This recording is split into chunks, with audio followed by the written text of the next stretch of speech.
अस्सलाम वालेकुम व्यूअर्स, आपने हिटलर का नाम तो ज़रूर सुना होगा, लेकिन आज मैं उसकी थोड़ी सी तारीख आप लोगों को बताता हूँ। हिटलर को जर्मन फौज का सालार माना जाता है और जर्मनी का चांसलर भी था। आपने सुना होगा कि हिटलर ने बहुत सारे यहूदियों का कत्लेआम किया है, लेकिन असल में हिटलर की स्टोरी थी क्या? हिटलर असल में ऑस्ट्रियन सिटीजन था, लेकिन उसने जर्मन फौज को पहली वर्ल्ड वॉर के अंदर वॉलंटियरली ज्वाइन किया था। हिटलर ने पहले वर्ल्ड वॉर में कॉर्पोरल के रैंक तक तरक्की हासिल की। असल में हिटलर की आइडियोलॉजी क्या थी? हिटलर ये मानता था कि आर्यन रेस सबसे सुपीरियर ह्यूमन रेस है। आर्यंस वो उन लोगों को कहता था जो सफेद रंग वाले यानी कॉकेशियंस ह्यूमंस थे, उनको वो सुपीरियर रेस समझता था। इसलिए हिटलर ने अपने आप को as a chancellor of Germany establish किया। 1929 के स्टॉक मार्केट क्रैश के बाद ग्रेट डिप्रेशन के नाम से पूरी दुनिया के अंदर इक्तिसादी बहरान आ गया। ग्रेट डिप्रेशन का फायदा उठाते हुए हिटलर ने कैपिटलिज्म के खिलाफ एक तहरीक शुरू की और कैपिटलिज्म को हटाकर वहां पे कम्युनिज्म लाया गया। लेकिन कम्युनिज्म वहां पे पूरे तरीके से कामयाब नहीं हो सका। फिर वहां की यूथ को हिटलर ने अपने साथ मिलाकर इस्तेमाल किया और उनके जरिए दोबारा से अपनी पार्टी के लिए इलेक्शन अनाउंस करवाए। जब इस तमाम सूरत हाल के अंदर दोबारा इलेक्शन करवाए गए 1932 के अंदर, हिटलर की नाजी पार्टी जो है वो इलेक्शन जीतकर हुकूमत में आ गई। हिटलर ने इलेक्शन जीतने के बाद आर्यन रेस को ऊपर लाने का काम, हिटलर ने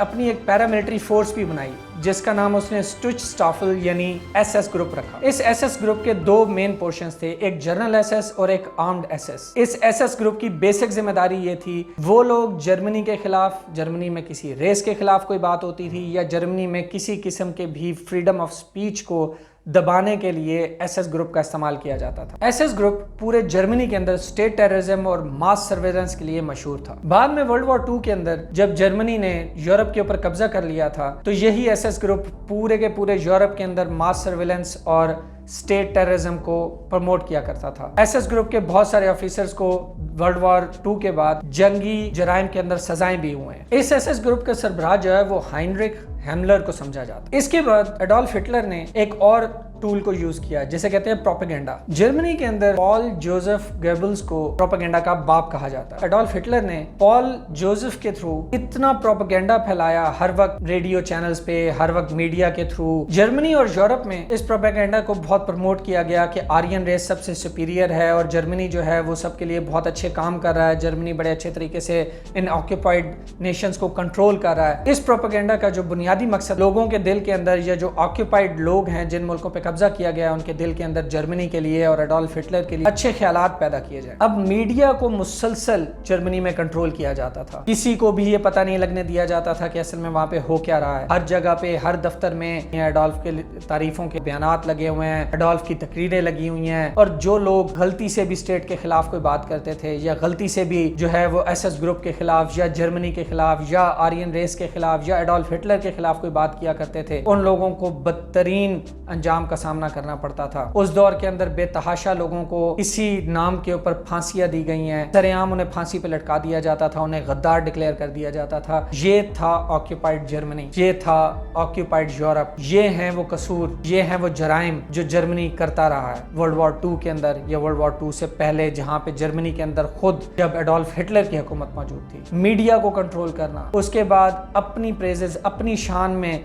कसीदे पढ़वाना, ये बड़ा मुख्तलिफ लगता है, बड़ा खौफनाक लगता है उस ज़माने के हवाले से। लेकिन मेरा ख्याल है कि मेरे देखने वाले ये जानते होंगे कि ये कोई ज़्यादा दूर की बात नहीं है। मगर मैं यहाँ पे सिर्फ जर्मनी और एडोल्फ हिटलर की बात कर रहा हूँ और मैं सिर्फ 1932 से लेकर 1945 तक की तारीख की बात कर रहा हूँ। इसका मौजूदा सियासी सूरत हाल से बिल्कुल कोई ताल्लुक नहीं। मैं एक न्यूज़ एंकर की एक रिकॉर्डिंग सुन रहा था जिसमें वो कह रही थी कि मेरे 4 बच्चे हैं और मैं जो है वो बहुत सारी बातें नहीं करना चाहती टीवी के ऊपर लाइव। पहले मैं ये सोचती थी कि मैं सब कुछ कहने के लिए आज़ाद हूँ, लेकिन अब मैं थोड़ी मोहतात होना चाहती हूँ। मैं ऐसी सूरत हाल देख के ये कहना चाहता हूँ मुख्तदर हलकों से कि फ्रीडम ऑफ स्पीच कहाँ है। मेरा हुकूमत से एक सवाल है कि जिस फ्रीडम ऑफ स्पीच की बात की जाती है, मेरा अदलिया से एक सवाल है कि जिस फ्रीडम ऑफ स्पीच की बात की जाती है, वो फ्रीडम ऑफ स्पीच कहाँ है? हम इस वक्त कहाँ खड़े हैं? और पाकिस्तान के अंदर ये फ्रीडम ऑफ स्पीच का जो बैन है ये कब तक चलने वाला है, ये जानना बहुत ज़रूरी है। और बिल्कुल आखिर में मैं मुजम्मत करना चाहूँगा जो